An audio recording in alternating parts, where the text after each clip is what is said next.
Good morning, students. We will continue with the chapter Education and British Rule.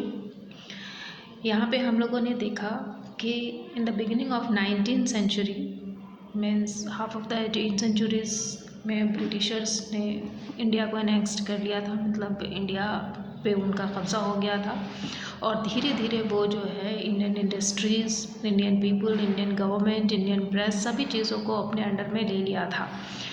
तो इसी के साथ साथ एजुकेशन पे भी इसका बहुत ज़्यादा असर पड़ा था।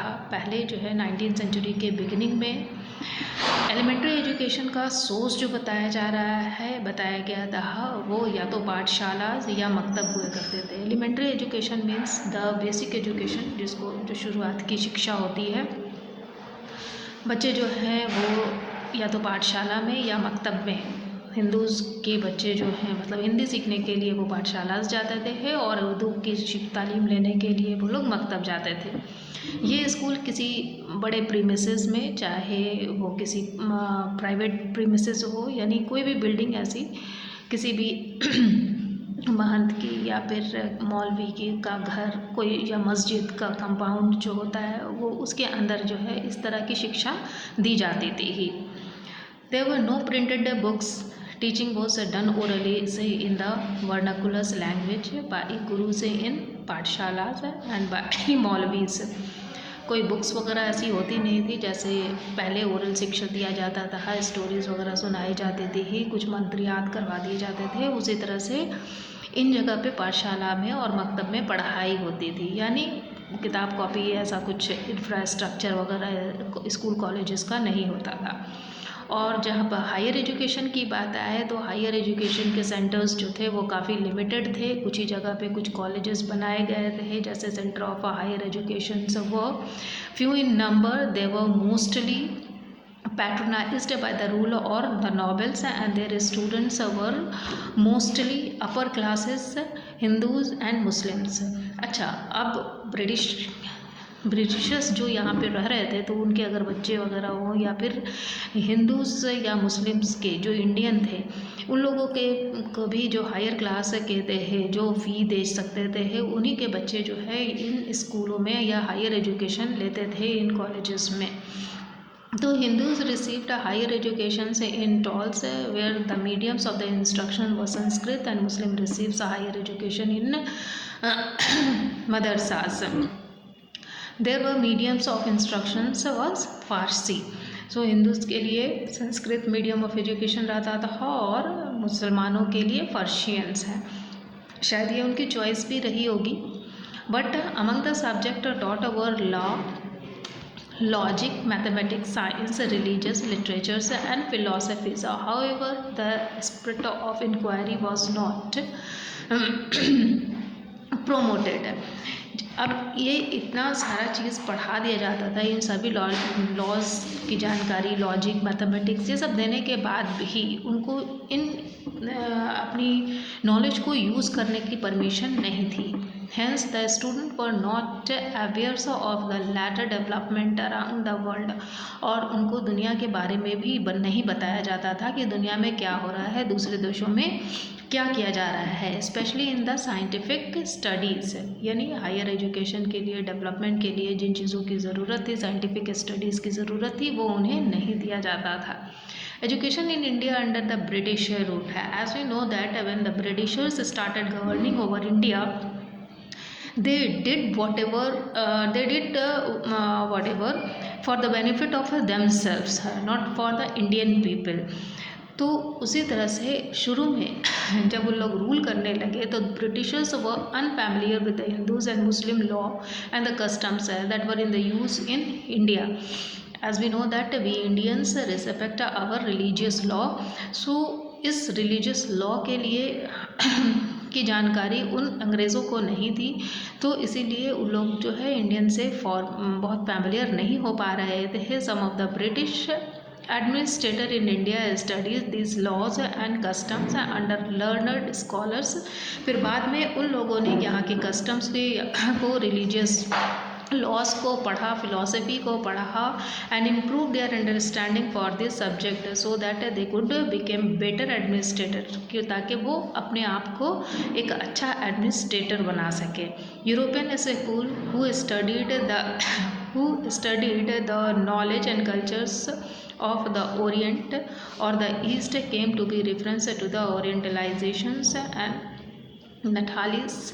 उन लोगों ने भी इसको पढ़ करके यहाँ का फ़ायदा उठाया, लोगों से फैमिलियर होने के लिए, जैसे उनके रिलीजियस को रिस्पेक्ट देना है, अदरवाइज़ वो लोग वॉलेंट हो जाएंगे और हमेशा से अगेंस्ट रहेंगे। उसके बाद फिर धीरे धीरे उन लोगों ने क्या सोचा कि अगर इंडियन को इंग्लिश पढ़ाया जाए तो इंग्लिश पढ़ने के बाद जो है ये उनके लिए काम कर सकेंगे, अदरवाइज़ कम्युनिकेशन गैप की वजह से दोनों एक दूसरे के लिए यूज़फुल नहीं हो सकते हैं। तो beginning of English education in India, फिर उन्होंने क्या सोचा कि इंग्लिश को इंडियन को पढ़ाना चाहिए ताकि वो उनका काम कर सके और कम वेजेस पे इंडियन पीपल से काम करवाया जा सके। In the 19th century, some group of people became interested in imparting Western education in Indian। कुछ लोग भी तैयार हो जाते हैं। Chief among them were the Christian missionaries। उसमें से क्रिश्चियंस लोग जो थे वो ज़्यादा थे, क्योंकि उन लोगों का मानना था कि यहाँ पे बहुत ज़्यादा सुपरस्टिशंस है, इलिटरेसी है, तो इससे जो है अगर हम उन लोगों को कुछ सिखाते हैं, चाहे वो इंग्लिश लैंग्वेज ही क्यों ना हो, तो उनकी बुराइयाँ, उनके अधिकार जो है दूर हो सकते हैं। Some Indian reformers and the British government, उन लोगों ने भी ऐसा ही सोचा। And role of the Christian missionaries, उनका क्या रोल था क्रिश्चियन मिशनरीज का। Many of the Christian missionaries believed that the social evil in Indian society could be removed by the winning over the Indian and the Christianities through Western culture। अब western culture को ला करके Indian के अंधकार को, Indian के social evils को दूर किया जा सकता है। जैसे उस ज़माने में 19th सेंचुरी में या उससे पहले जो है सती प्रथा, दहेज प्रथा और बहुत सारी बहुत सारी बुराइयाँ, सामाजिक बुराइयाँ जो थी वो इंडियन समाज में थी।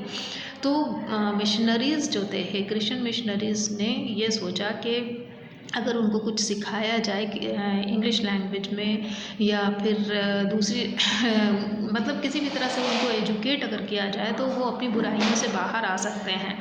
उसी तरह से कुछ इंडियन फिलोसोफर ने भी सोचा कि सीखना तो अच्छी बात है, चलो सीखते हैं।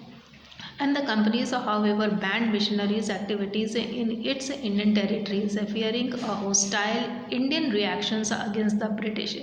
फिर बाद में मिशनरीज़ के इस मिशन को, यानी एजुकेटिंग पीपल, जो उनका मिशन था उसको कंपनीज़ ने बंद कर दिया, क्योंकि उन्हें डर था कि इंडियन रिएक्शंस करेंगे अगेंस्ट द ब्रिटिश रूल, कि वो लोगों को समझ में आ जाएगा कि ब्रिटिशर्स क्या चाहते हैं। इसीलिए विलियम चार्ले ने Christian missionaries came to India in 1793 and learned several Indian language including Bengali and Sanskrit। वो यहाँ आकर के विलियम चार्ली संस्कृत और बंगाली आकर सीख लेते हैं and translated the new testament into Bengali. Testament को, यानी न्यू टेस्टामेंट बाइबल का टेस्टामेंट था, उसको बंगाली में चेंज करते हैं। In 1800 Charlie settled to the Danish colony at Serampore, now called in Srirampur, and some distance north of Port, and they together with all other missionaries he found the Serampore missions, and the mission started a printing press, and this press first published in Bengal। उसके बाद इस missionary ने एक press भी start किया और उसके बाद उसमें से प्रेस स्टार्ट करने के बाद ये प्रेस जो है वो बंगाली में ही निकाला गया। Charlie translated the new testament in 1818 and the mission setup in Serampore college. उसके बाद फिर इसने अपना मिशन, मतलब एक न्यू टेस्टामेंट, न्यू रूल्स जो ट्रांसलेट किया और उसको उसने 1818 में सेटअप किया है ना।